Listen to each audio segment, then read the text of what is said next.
Gary Parrish. Welcome back to the CBS Sports Eye on College Basketball Podcast, where we sometimes discuss camel fighting, dodo birds, and leaky black. Adam Finkelstein is here with me. He, of course, is the director of scouting, 24/7 Sports, and a regular contributor to CBS Sports HQ. If you're watching on YouTube, you know what to do to that like button. Shouts to Brandon Davies. And if you haven't yet subscribed to the CBS Sports College Basketball YouTube channel, please also do that while you're here. Let's get into it. I suppose the place to start is in White Sulphur Springs, West Virginia, believe it or not. Final score, Wisconsin 81, Pitt 75. I hope you just watched it on CBS Sports Network. John Tonje got 33 points to lead the Badgers to the Greenbrier Tip-Off title.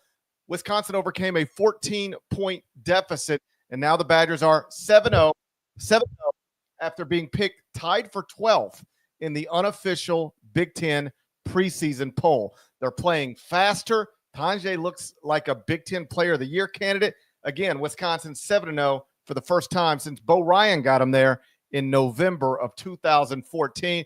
Fink, let's start with Wisconsin. What do you make of what Greg Gard is doing with these Badgers in what was clearly an important year for him as it pertains to his career? I don't think there is a transfer in the country who has been, I'm going to put it this way because let's just be real, dollar for dollar more impactful than John Tonje. I mean, what he's done in terms of the scoring, the second half he had today, what he did against Arizona, he scores at multiple levels. He gets to the free throw line like maybe nobody else in college basketball. He's 23 years old. This is his 6th year of college basketball, did 4 years at Colorado State. Really, last year, grad transfer at Mizzou was almost a wash because of the foot injury. Only played 8 games, so he got that year back. And he has been better than A.J. Storr. I mean, we were worried about Wisconsin when they lost Storr and Hepburn to the portal, and they come up with John Tonje, who everybody's like, who's this? He was going to go to New Mexico, ends up here, and now he's better than A.J. Storr. And like I said, dollar for dollar, the best transfer in the country right now, in my humble opinion. Yeah, I mean, he's certainly performing that way. As you mentioned, Wisconsin loses A.J. Storr to Kansas. They lose Chucky Hepburn to Louisville, Tyler Wall to eligibility. So they lose 3 of their top 5 scorers, and that is among the reasons they were picked tied for 12th in the unofficial preseason Big Ten poll. Tonje, I say it like this because it's factual and it sounds bigger, but you're exactly right. The context does matter. He only appeared in 8 games last season, but it is a fact. He averaged 2.6 points per game last season at Missouri. He got 41 already this season in the upset of Arizona, which may or may not be an upset. It's an upset forever, but it may not look that way by the time we get to March. He got 33 tonight against Pitt. He's now averaging 23 points per game. I sort of threw it out there on a podcast last week or the week before. Has anybody ever averaged 2.6 points per game one season and then scored 41 in a game the next? I'm not sure, but Tonje did it this season, and it really is a neat story, particularly because this isn't, your father's Wisconsin basketball team. They're playing faster. They're getting up and down the court. They're scoring more. Just what do you make of Greg Gard clearly making a decision? Just to put some numbers on that, by the way, each of the past 2 seasons, Wisconsin ranked in the 300s in tempo. Mm-hmm. Heading into this game, according to BartTorvik.com, they were 124th in the nation.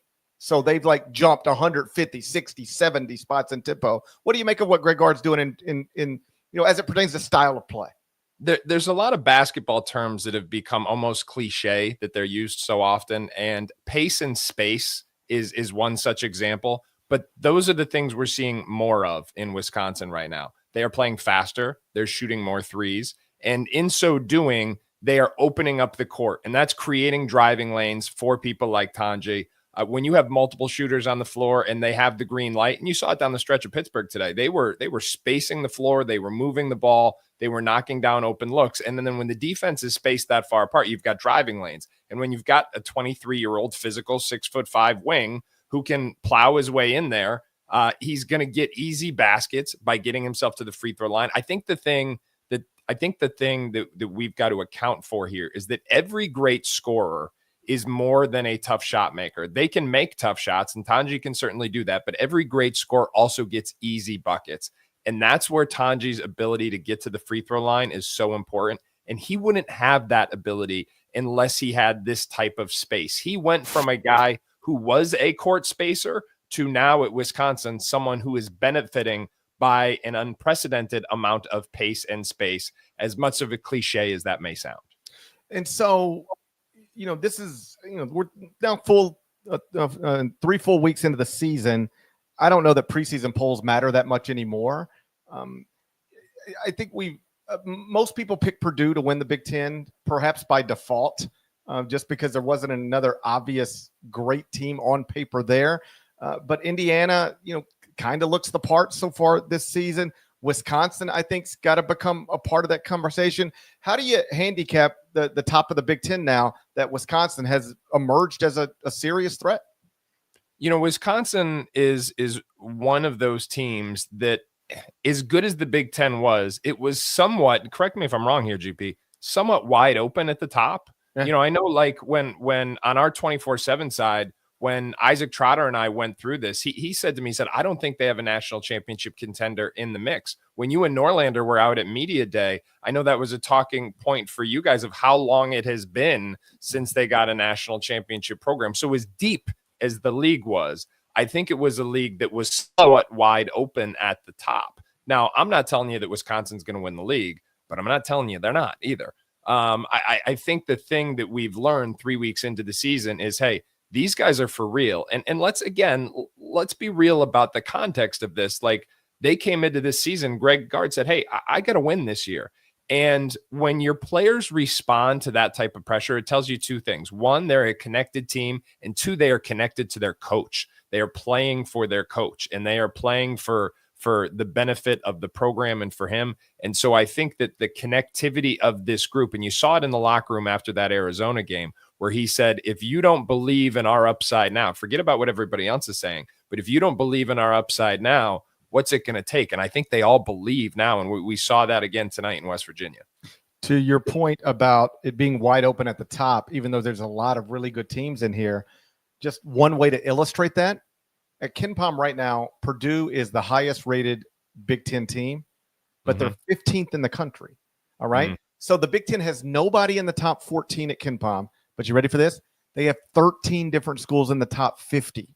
So they could put 10 schools in the NCAA tournament, but none of them and I think the Big Ten champ will be a top 2 seed. So I take that back, but you get the point. They could put double-digit teams in the NCAA tournament, and we look at the bracket and go, yeah, I don't think any of them can win the whole thing, though. That might be where we're at.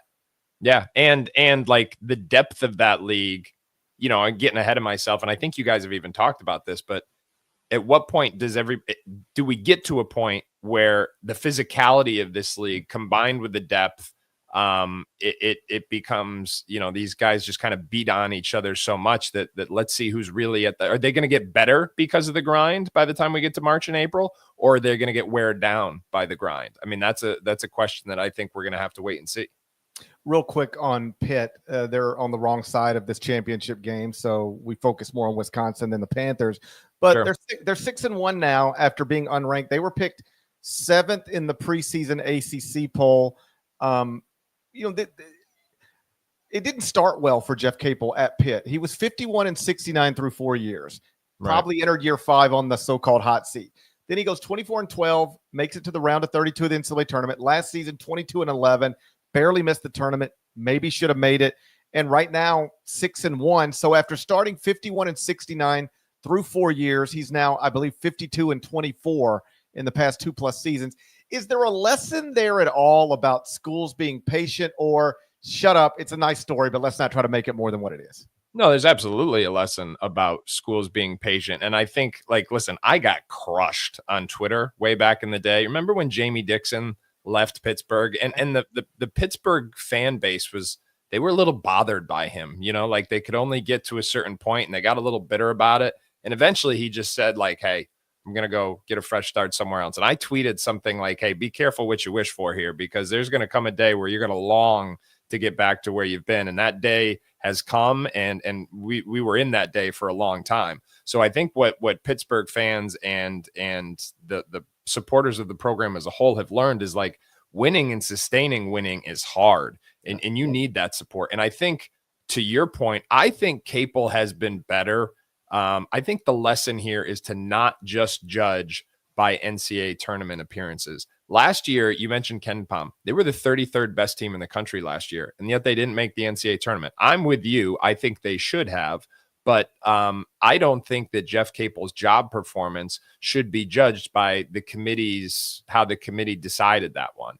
I think we've seen a very linear progression. They've gotten better every year. Jeff Capel is also someone that he connects with recruits. He connects with players. He has since Duke. He has since he was the head coach at Oklahoma. And you're continuing to see that. Bub Carrington's a real good story in the NBA right now. Jalen Lowe is his escalation is really clear. They're getting good contributions from transfers that weren't necessarily expected to contribute to the level they are. So I think this is a program that has continued to get better at each passing year. I think Pittsburgh is a place where they have learned, like, the grass isn't always greener, and let's let this coach continue to build here. And I think they're benefiting because of that. There seems to be no question that they're benefiting from it. And the last thing I'll say on this is I completely agree with you. And it's why I get not frustrated, because it's got nothing to do with me. But when I hear other people say things like, so-and-so needs to make the NCAA tournament to keep his job. Yeah. Well, like, really? Is that where you're setting the bar? Because that could be determined by, 4 committee members who make a poor decision. You ready for this? It could also be determined by a starting point guard, turning an ankle in February. Like, there's a million different things that could dictate whether a coach makes the NCAA tournament or not. And to extend or terminate based off of that strict pass-fail line just has never made much sense to me. If I'm an athletic director, here's what I'm always doing. I'm looking at my program and I'm going, do I have the right guy?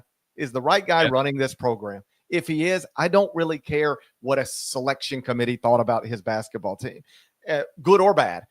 Do I have the right guy? I can make the NCAA tournament and fire somebody. I can miss the NCAA tournament and extend somebody. I want to focus on, do I got the right guy for the job? And Pitt has clearly, on some level believed that, even through some early struggles, and the payoff is coming right now. Again, tough loss in this championship game in West Virginia, but that looks like Jeff Capel's got a solid team there. They're going to be just fine. Yeah, they're going to be just fine in that league.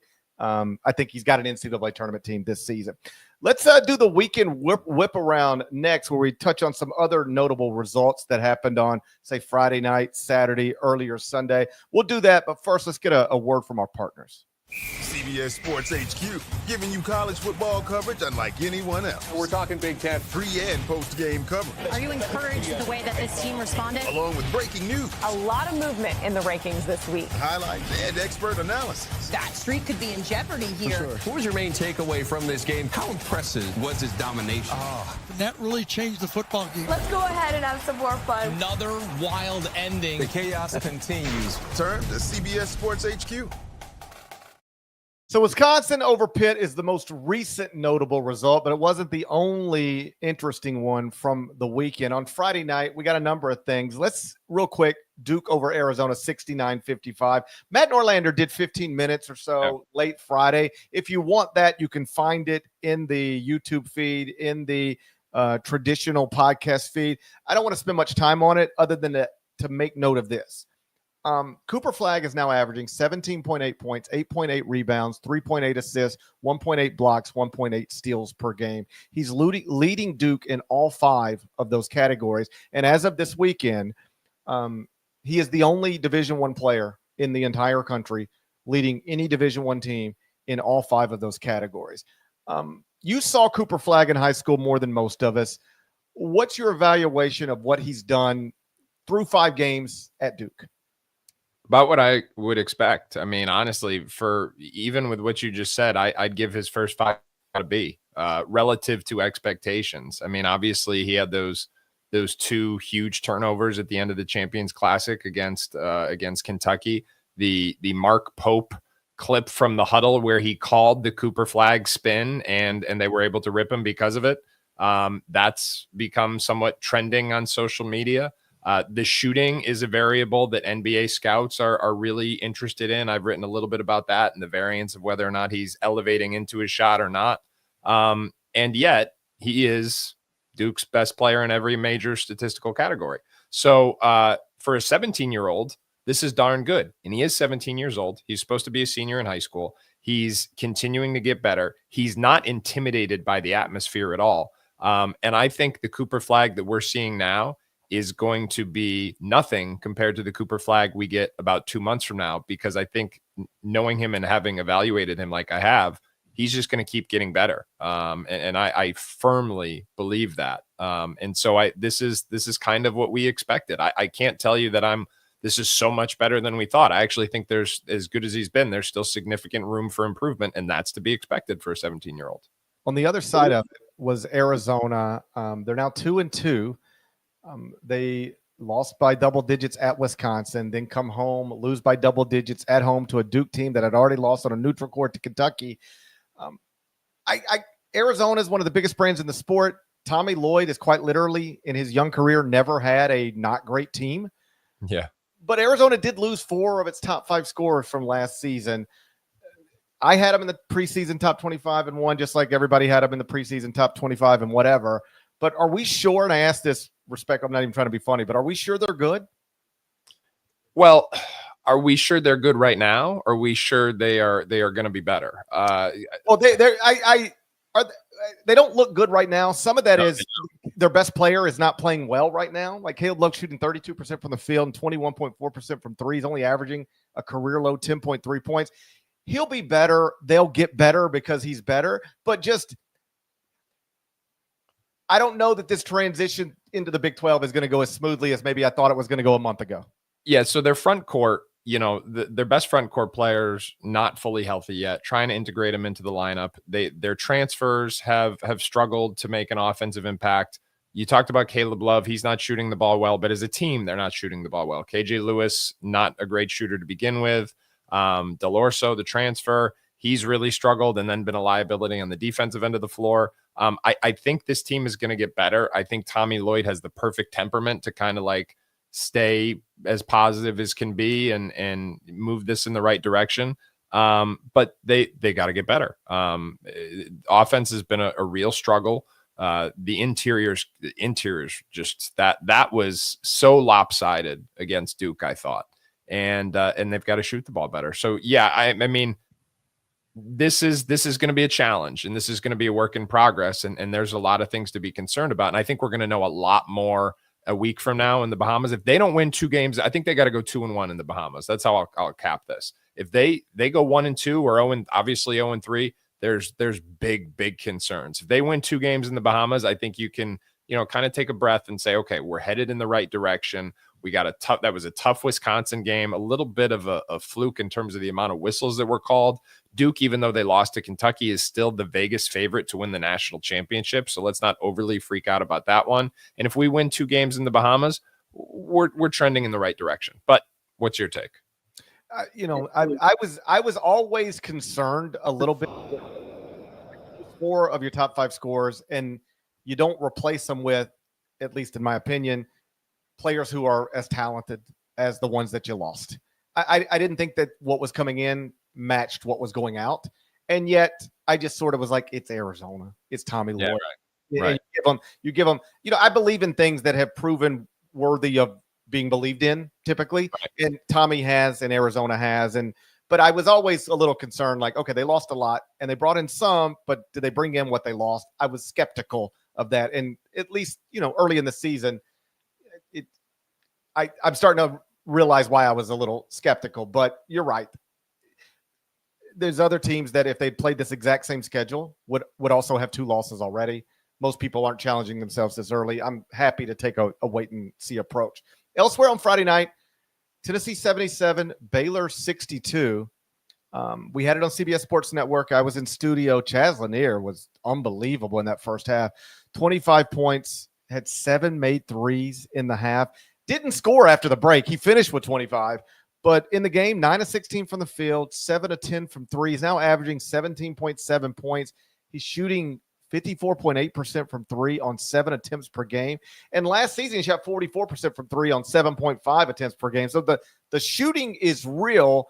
He's like the new Dalton Connect. I don't know that we need to call him the future SEC Player of the Year or, top 20 pick in the NBA draft yet. That's what Dalton Connect was and is. But Rick Barnes went back into the transfer portal, found a mid-major shooter/scorer, and has turned him loose. It worked last year, and it seems to be working again right now. You know what's impressive to me is the difference in those two. I don't think Lanier's quite as good as Dalton Knecht is. Right. I think we'd agree on that. But what is more challenging about the situation he's coming into is the lack of continuity. Dalton Knecht came into a Tennessee team last year where they were bringing so many guys back. This year, in addition to Knecht, they lost a ton of guys. And so it's a brand new team, and yet they're still top 2 defense in the country. We're talking about a program that I believe has been top 5 defense in the country in 3 of the last 5 years. And Rick Barnes is just kind of showing you like, hey, the pieces may change, but as long as I don't change, we are elite defensively. We're gonna bump you. We're gonna foul you. We're gonna put pressure on the referees to not blow their whistle every time down the floor. And we need just enough offense. And I'll say this: if Tennessee scores 77 points, I don't know the math on this, but they're going to win the vast majority of the time because they haven't had anyone score more than 68 against them. And I know that's very elementary numbers because I'm not considering tempo and stuff like that. But Tennessee gets stops. So my point is, you don't need Dalton Knecht offense. You only need a certain level of it. And if your offense is good enough, Tennessee is still going to be elite because they are guaranteed to be as good as it gets defensively. The most notable upset of the weekend, I believe, is probably Kennesaw State 79, Rutgers 77. That game was played in Kennesaw, Georgia. So that's probably the last time a Big Ten program is going to Kennesaw, Georgia, huh?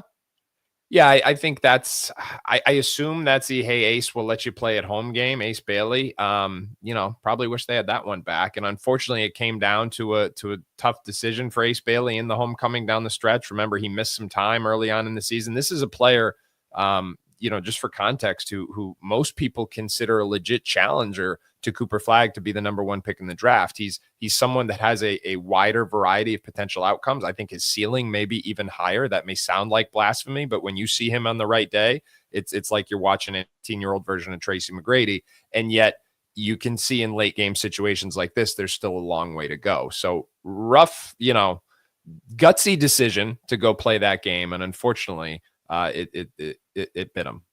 Still, Ace Bailey and Dylan Harper have been living up to expectations so far, at least in the production department. Against Kennesaw State, they combined to go 16-35, 38 points, 9 assists, 4 rebounds. All 9 assists belong to Dylan Harper, by the way. I don't mean he shouldn't have to share those. They were all his, but they did combine for 38 points, 9 assists, 4 rebounds. I'm with you on Ace Bailey. You don't see it every game, but there was one game last week where he got cooking, and it's like – it's one where okay, fine. Everybody could put Cooper Flagg at the top of the big board. I got it. But when you watch Ace Bailey at his best, it really makes you go, how do we pass on this guy, man? And GP, I'll be honest with you. We finished, in our high school rankings last year, we finished Cooper 1, Ace at 2, but it was a real dialogue. And in fact, I had 2 colleagues who said publicly, like, they thought Ace should be 1 because of the upside, because when it all goes right, it goes right in a way that is almost unmatched right now because I think they list him at 6'9". He's probably somewhere between, I think they list him at 6'10". He's probably somewhere between 6'8", 6'9". And when you combine that tough shot making with the explosive athleticism, when he figures out how to get easy buckets, like we were talking about with John Tanji early, whether it's, putting pressure on the rim or getting the free throw line, it's a wrap. Kennesaw State, by the way, entered this game 178 at Ken Palm. No good wins, a loss to Cal Baptist. So this is going to be one that Rutgers got to carry around with it all season long. If they end up on the bubble and we start putting those graphics on television, this loss on November 24th is going to have a bullet point beside it till the very end. Just a couple of more things. And neither one of these games were like big ranked opponents against ranked opponents, but these are 2 big programs, and they both took more losses this weekend, and it's getting bad. Maryland 76, Villanova 75. So now Villanova's 3-4 with 3 losses to sub-90 Ken Palm teams. 0 wins over anybody in the top 270. Cal Neptune's seat, obviously hot. Virginia lost to St. John's this weekend by 25 after losing to Tennessee by 22. So UVA is now 3-2, 2 losses coming by an average of 23.5 points. these are the schools that won the 2018 and 2019 NCAA tournaments. Now one of them's got a coach that might not get to year 3. The other one's got an interim coach who doesn't look like he's going to be anything more than the interim coach. Just what do you make of what's happening right now at Villanova and Virginia? I think listen, again, it's no secret. Let's be real. Those are the 2 jobs that people are already talking about. Yeah. You said, I think when they, you're already hearing the names for them because they're both good jobs. And they both have proud traditions. I think the thing to remember though, is that Tony Bennett and Jay Wright, like those guys were exceptional. I hate to use the old Rick Pitino line, but Jay Wright's not walking through that door. Tony Bennett's not walking through that door. So let's recalibrate what realistic expectations are for those 2 programs relative to the current, kind of landscape of college basketball. I think Tony Bennett's been very candid about like, hey, I'm not the right guy for the job at this moment, in this era. You have to have an NIL commitment. I think Villanova does. Virginia's got to up theirs and figure out where you lie in this new era of college basketball. Regardless of, and then, whoever the coaches can figure that out. But certainly those are 2 jobs that are already being circled by a lot of people. But there's enough talent there. We're 3 weeks into the season. Let's not open those jobs up now. Kyle Neptune can rally that group. We've seen that before. Ron Sanchez was Tony Bennett's hand-picked successor.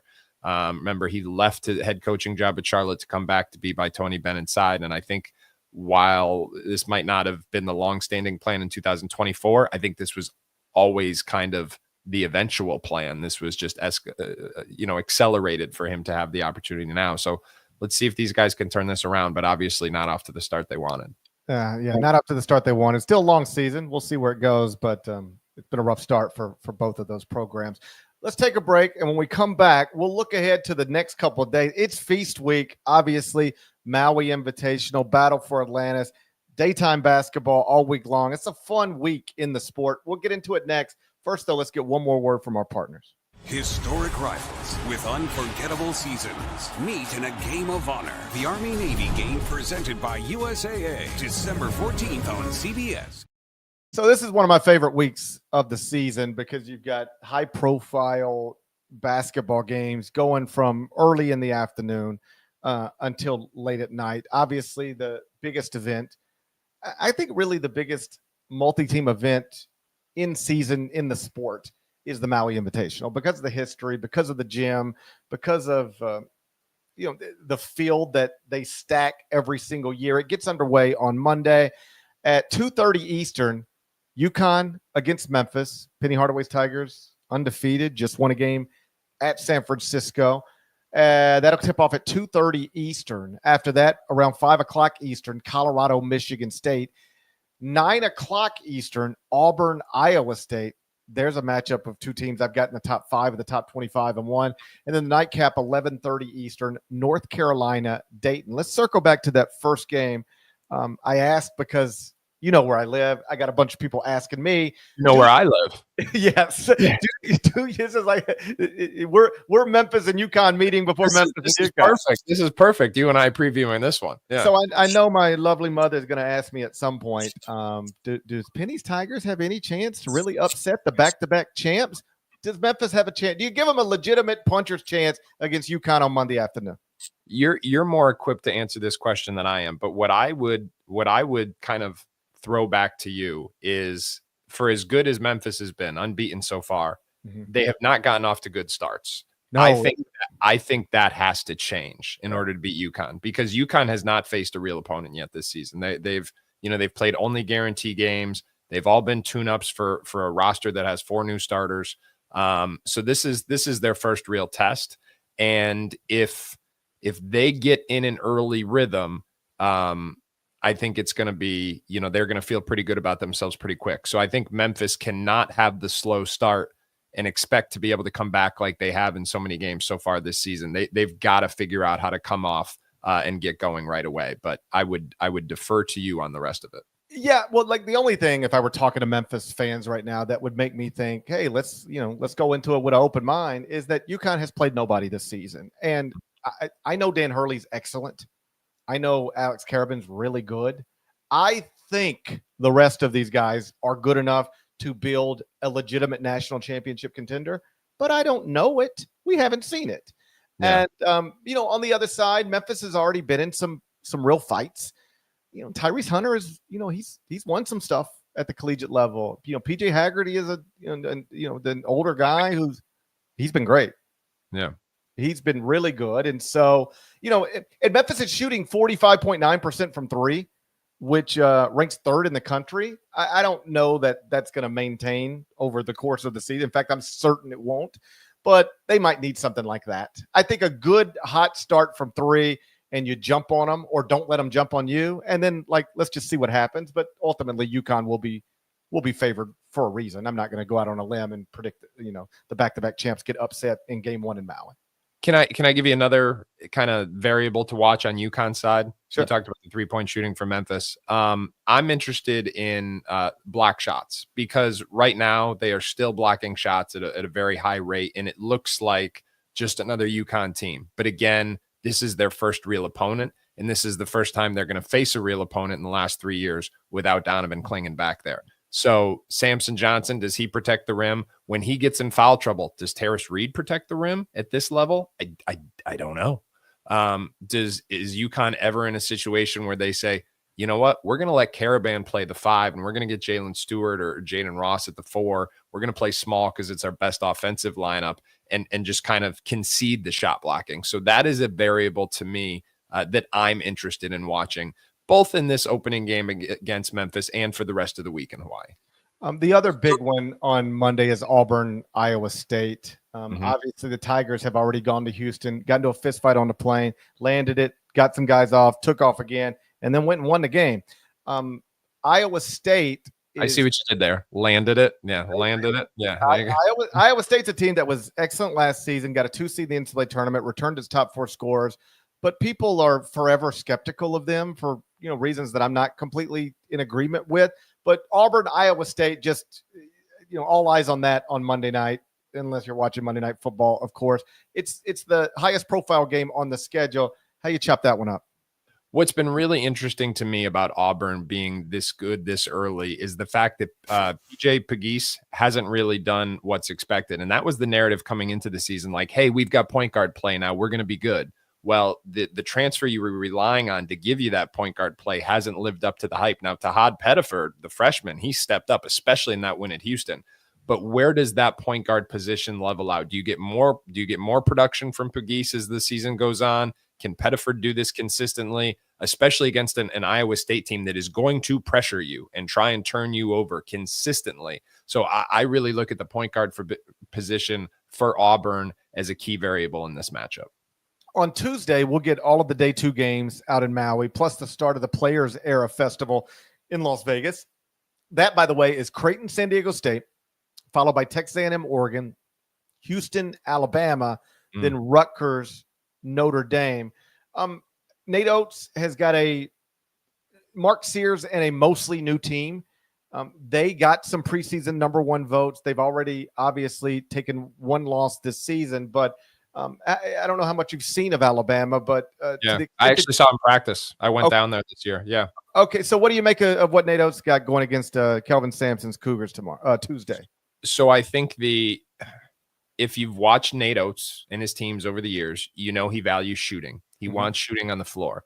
And yet with this team, he's got like 2 bigs in Cliff Amourier and obviously Grant's coming back. And I think, everybody expected them to, he's got to play both of them. But Cliff hasn't played as much as many people expected because he's not going to put 2 non-shooting bigs on the floor. Now, I get it. Grant has made shots, but Jaron Stevenson's getting better. So that front court dynamic to me is really interesting. And then LeBaron Filan and what he's been able to do. He's got 4 Alabama's got 4 top 50 freshmen that came in.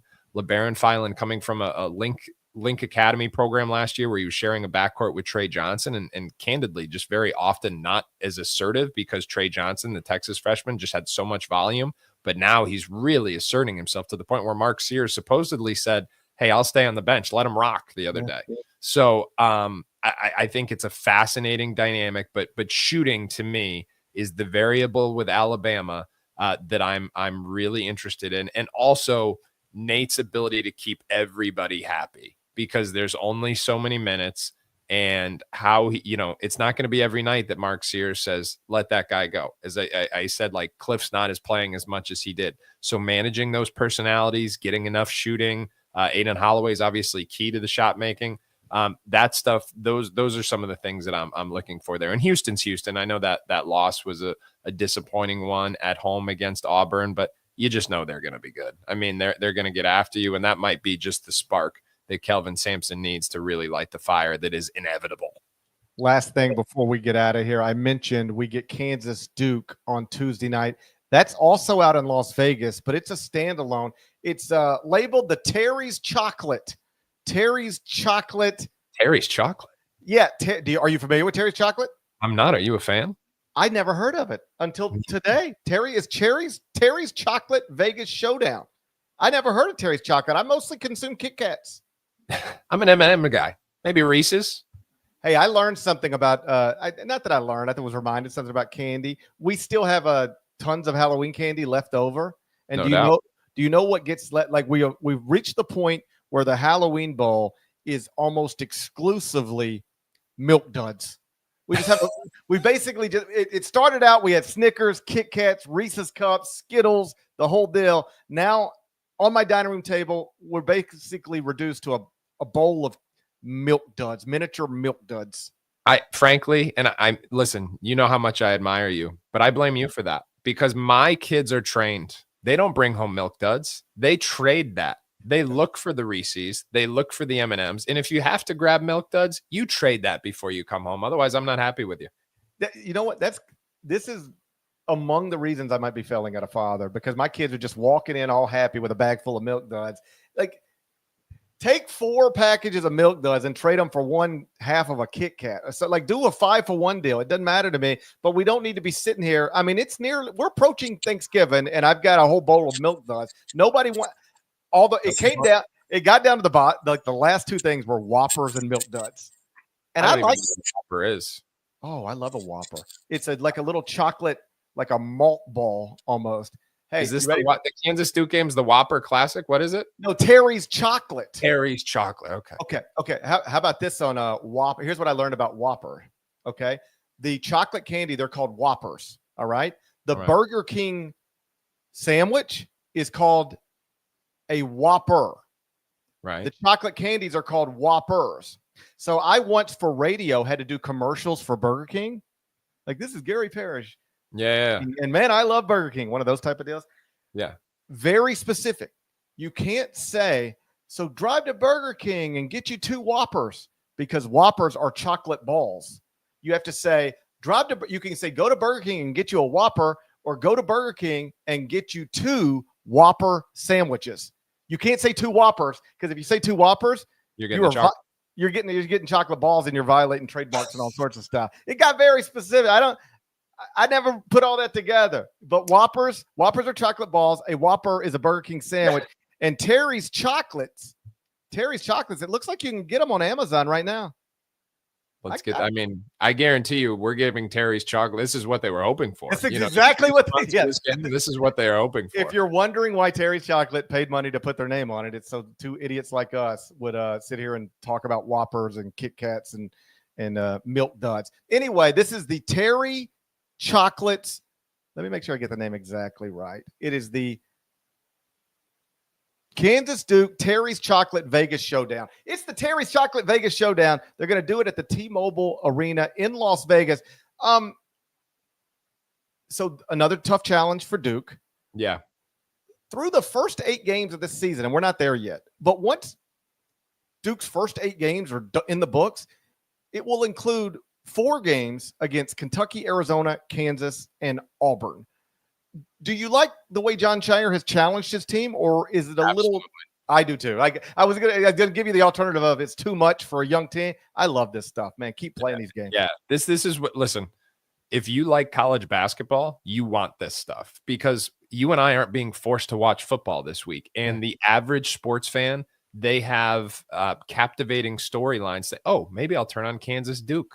Nobody wants to see The average sports fan is not turning on Duke and UNC, whoever, next Tuesday night.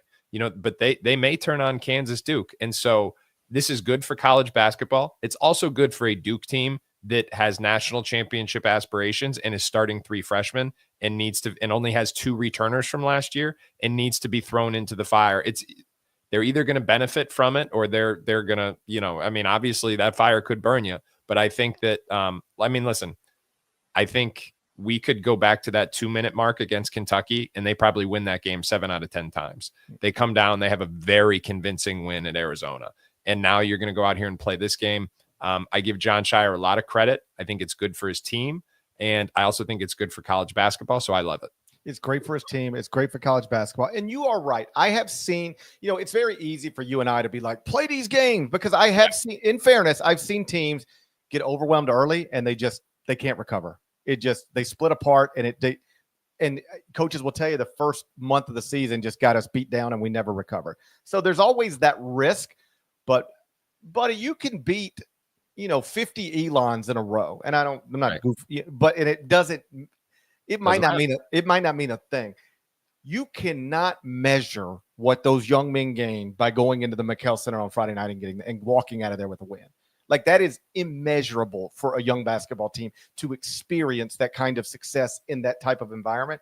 And I'm with you. I absolutely love that John, I think first and foremost, recognizes that taking Duke on the road to big events and other campuses, like, you can create events. He has the power to create events, and he doesn't take that lightly. He recognizes that power and he's utilizing it. And then I also think he knows that you can benefit from this stuff. Let's go in there and see what that feels like. And if we take a loss, whatever. But man, if we get a win, we will never be freaked out walking into an arena again. We can go to Chapel Hill now. We can go to Wake Forest now. We can go to anywhere now, and it ain't going to look any worse than what we've already been in. And that success they got on Friday night is going to pay off for them down the road. It also speaks to a head coach who doesn't care what his critics say. Because let's face it, a lot of people saying, "Oh, you should have beat NC State. You should have won the ACC tournament. Oh, you should have beat NC State. You should have gone to should have gone back to the Final Four." He's walking into the tough games now. He's not choosing the easy path. He is taking the hardest path, understanding that he's going to be the one who gets the criticism. Like, listen, hey, I did it. They lost to Kentucky. I'm on Twitter the next day, and I'm on the video saying, I don't know that I would have done the ISO for Cooper Flagg. I think that was tough. I think I would have tried to put the ball in one of the experienced guards' hand and try and get him a mid-post touch. Everybody knew the spin was coming. I stand by that. I think that was the right analysis. But if you are scared or nervous about what other people say, and GP, you and I both know this, there's a lot of self-conscious coaches in the country who are very worried about their public perception, and no one is safeguarding a bigger brand than Jon Scheyer is. So it would be understandable if he was somewhat leery of how he was perceived, but he hasn't been. And that to me is the most impressive thing. I'm with you. Like, I love what John's doing. If I'm being completely honest, I don't know that I'd be brave. It's easy for me to sit here and talk with my hat backwards, but if I were the guy replacing Mike Krzyzewski, I'd bring on Elon. Yeah, right. Because here's what I'm going. Okay, I just got upset by a rival in the Elite Eight and missed out on a Final Four. Now you're telling me 4 of my first 8 games are against Kentucky, Arizona, Kansas, and Auburn, and the Arizona one's inside the McKell Center. I mean, what are we trying? Do you work for? If my Dobo brings me that, I'm like, do you work for the message boards? Are you trying to get, like, what are you doing? Like, what are you trying to get me involved in? If I don't kill this, I'm being directly compared to the greatest of all time. Mm-hmm. Like, this ain't, and yet I don't even know if any of that went through his head. He just said, let's go play the games. And I don't know that I'd be brave enough to do it if I were him for the reason stated. I love that he's doing it. And you're right. It's debatable if it will always be great for Duke to do this type of thing. Undeniably, it's great for the sport. And in this year's team, when you've got freshmen like Cooper Flagg and Cotton Kneppel, you can do it. Maybe not with every, but I think it's also whether he would do it every year, I don't know. But with this year's team, you've got mentally tough kids who will grow and get better by this experience and taking whatever bumps may come with it. That's right. Like I was, it's debatable whether it will always be a smart approach for Duke.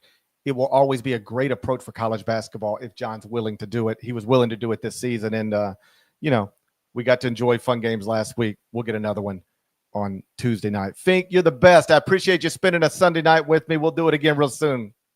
All right. Thank you. What kind of chocolate was that again? Terry's Chocolates. Terry's Chocolates. Terry's Chocolates, and you can find them right now on Amazon. And that is exactly what Terry's Chocolate paid for when they decided to sponsor a Kansas Duke game. Shouts to Devin Downey. Shouts to Chester, South Carolina. Shouts to Terry Teagle. He's a legend. Huck, Larnell. Thank you guys once again for watching and listening to the Eye on College Basketball podcast. If you're not subscribed, please go subscribe. Anywhere you subscribe to podcasts, Apple, Spotify, there's more of us than there are of them. That needs to be reflected in the comments. So do that, and we'll talk to you again real soon. Till then, take care. Bye-bye.